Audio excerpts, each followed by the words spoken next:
Yo, what is good everyone? Welcome to the Fantasy Football Prodigy channel, and in this video I am just going to be setting my lineups across my 3 leagues for this week. What week are we going into? We're going into week 6 here in the fantasy football season.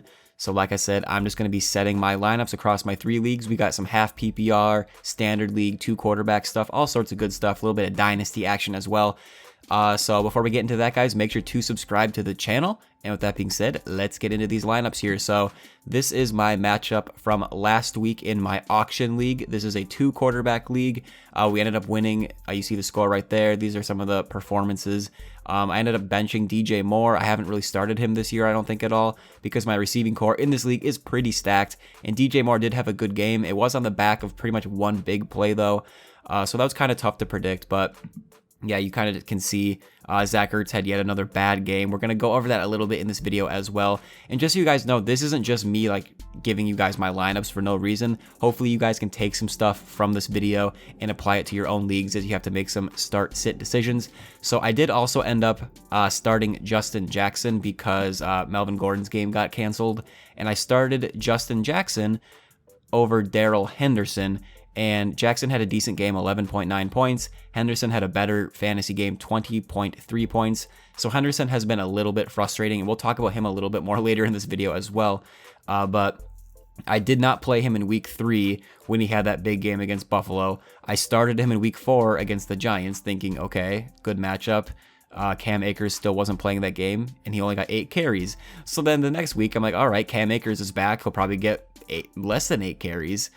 I won't play him. And then he comes out, has 15 for 38, and he gets in the end zone twice. So he's a little bit hard to predict. I hate running back committees like that. It's super annoying. But yeah, this is pretty much my week 1 lineup. I'm now 3-2 in this league. Let's move on to setting the lineup for this week. So as of now, I got Matt Ryan and Kyler Murray in there at quarterback. If Julio Jones was not playing, I would play Jared Goff instead of Matt Ryan. But even though Matt Ryan has struggled lately, you see his box score right here. He's been terrible lately. I am going to play him against Minnesota. I am a Vikings fan, but our defense has been a little bit suboptimal. We'll say that.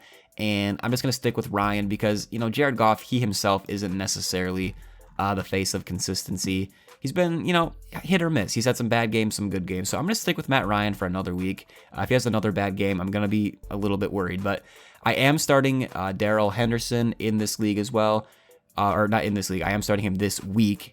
I did not start him last week, but that's because Melvin Gordon is out. They say it's an illness. He also had a DUI, so we don't really know what the reason is, but he's not playing. And Justin Jackson is on a bye. So I'm going to go with Henderson. It's a tough matchup against San Francisco, but hopefully he gets in the end zone, right? I'm kind of pinned in a corner. No really good waiver wire options. Like I could pick up Frank Gore against Miami, but that's not going to happen. We got James Conner at running back. And my wide receivers, I'm going to stick with DJ Moore on the bench, even though he had a good game last week. Like I said, that was pretty much on the back of one big play, and this is a pretty tough matchup with Chicago. Obviously, a lot of your teams, you might want to start DJ Moore despite the matchup, but my receivers are good enough where I can get by without him. Now, at tight end, Zach Ertz has been pretty dreadful lately, but it is also, I don't necessarily know what Baltimore's rank against tight ends is, but we know that Baltimore has a good defense, but Tyler Higbee, aside from his one huge 3-touchdown game, has also been a big disappointment. So I'm kind of stuck with just starting Zach Ertz. I could pick up like Jimmy Graham or someone like that because he's a free agent in this league, but I'm not really feeling that either. So I'm just going to stick with Ertz in this league. And then also I do have pending transactions.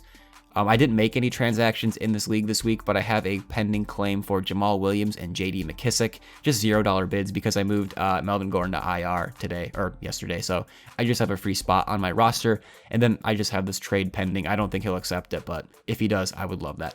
Moving on to this other league. So this is a standard league. By the way, this league was half PPR. I don't know if I mentioned that, but this league right here is standard league. I am 3-2 in this league.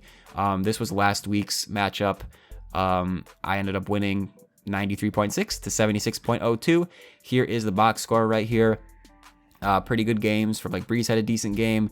Mostert and Montgomery had 11.9 each. Fuller 11.8. Carson had a good game. Tyler Lockett disappointed. I mean, that's not typical of him. He's good, but there's Zach Ertz again. And we are going to not play Zach Ertz, I think, in this league. We'll get into that later, but on the bench, nothing too crazy. I mean, Justin Jackson, he had a decent game. And I actually picked up, let's see, I picked him up for like 22 fab points, I think, the week before or something like that. And I actually drafted him in that league, and I ended up dropping him at some point, but I picked him back up again once I saw that Eckler was hurt. But transactions this week, here's a big one. Chase Claypool. This is a $200 free agent budget league, so we have $200 fab dollars to spend. I spent 42 points or dollars out of that. That would be 21%. So I honestly didn't think I would get him for that price, but I was a little bit aggressive trying to get him, and I did get him for 42. I ended up dropping Joey Sly, the Panthers kicker, just because I didn't need the kicker right away. I wanted to figure out later on in the week who else I would drop. And for those of you who do not know, Claypool did have a 4-touchdown game last week. So, they have a lot of options there. I'm not saying he's going to be amazing, but I think spending, 21% of your fab isn't that bad, especially because I think I'm going to play him this week. We'll get onto that in a second, like I said, though. And I did pick up Kirk Cousins last week to prepare for Drew Brees' bye week this week, because Kirk Cousins has an amazing matchup with the Atlanta Falcons. Hopefully we can get a win, please. But I ended up dropping him and picking up Andy Dalton for 1 fab point, because I don't necessarily think I would rather start Andy Dalton this week, but I think Dalton has more season-long potential in that Dallas offense, and also with that terrible Dallas defense. Plus, Kirk Cousins, even in good matchups, he's not a lock to be even good. He busts a lot just because the Vikings, if they're up, they're going to run the ball nonstop. So I just went with Dalton because I think he has similar upside this week. Just a nice streaming option, but season long, he might actually be really good in that offense with those weapons. And then I ended up picking up the Giants defense for free, dropping the Cardinals defense, and I picked up Younghoe Koo and dropping Deshaun Jackson. I mean, Deshaun he's been hurt.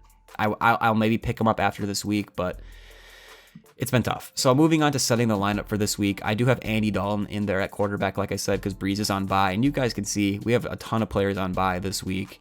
And I have to deal with that, right? And McCaffrey's on IR, so I've had to deal with some tough some injuries and some bye weeks so far this year, and that continues into week 6, but that's okay. Everyone's dealing with stuff like this year with all the COVID stuff. So we're going to stick with these two at running back, Will Fuller at wide receiver, and Chris Godwin at wide receiver. He should be good to go. Russell Gage, I'm going to change this. I'm going to put in Chase Claypool. I actually think I made this change on my phone and it just didn't register on here yet. All right, so we got Claypool in at the flex, and of course we're going to move Godwin to the flex, Claypool to the wide receiver spot, because Godwin's game is later in the day, so we'll have more flexibility later on if we need to make an adjustment. We can play a running back there, or a wide receiver, or a tight end if he gets hurt at the last second or something. And then I am also going to bench Zach Ertz for TJ Hockenson, especially because I have Ertz in 2 leagues. I don't necessarily want 2 leagues of exposure to him in that matchup against Baltimore. Hockenson, he's been decent, but that's enough to be better and more consistent than Zach Ertz so far this year. So I'm just hoping he gets, maybe 50 yards or gets in the end zone, and that's pretty much all that Hockenson has done all year. So I'm comfortable with that. So this is our lineup in this league. Again, this is a standard league, 1 quarterback. I'm 3-2 in this league. Now we're going to move on to our, this is a Dynasty league, half PPR, 1 quarterback. So this is my matchup last week. I actually lost. It's been tough. I've been pretty ravaged by injuries in this league. I think I have a very good Dynasty team, but things just keep getting worse and worse for this team. So this is last week's matchup. I played Kirk Cousins. He actually had a good game, even though we lost, and he didn't have a crazy good fantasy game, but a lot of the time he didn't get the passing touchdown. But obviously the running backs are looking good. I just had a little bit of an off week. Amari Cooper had a bad week. I ended up playing Pascal. He didn't do very well. And I went over this in a different video. I played Pascal over Mike Williams, who was questionable heading into that Monday night game against the Saints. And I was like, okay, I'm not going to play him. He's questionable, hamstring injury. Mike Williams hasn't been that consistent to begin with. I made a whole video about him. Go check it out. But anyways, if I would have played Mike Williams, I would have won because he went off. I would have won by less than a point if I would have played Mike Williams over Zach Pascal. So that's super frustrating. And Kittle didn't have a good game. I could have played Jonnu Smith over him. He had 2 touchdowns, but realistically, I would not have done that. So that's my week 5 score. Activity since last week, I put in a $72 bid out of $200 for Andy Dalton, and I got outbid by someone who bid $75. So that was really frustrating. Again, this is a Dynasty league, 30-man benches, 5-man taxi squad. So like the waiver wire is very, very thin. And I need a quarterback. My quarterbacks are Cam and Kirk Cousins. If Cam gets hurt, I'm going to need, a backup. So I went pretty aggressive after Dalton. Didn't get him, but I'm going to have to make a trade for a quarterback probably. And I end up dropping Zach Pascal and picking up JD McKissic. He's just been involved in the passing game a little bit.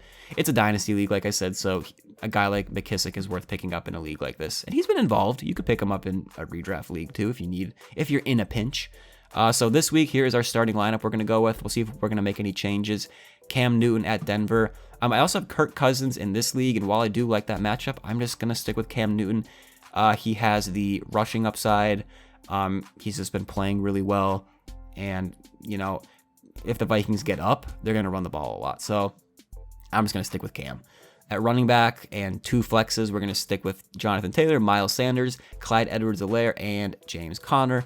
Now, the Chiefs did just get Le'Veon Bell, which is going to be a hit to Clyde's value, but it kind of is what it is. I still am going to start him in this league. It's a little bit annoying, but yeah, we're just going to move on, I guess. I mean, it's a bit annoying, but it is what it is. For Dynasty, I still like Clyde a lot.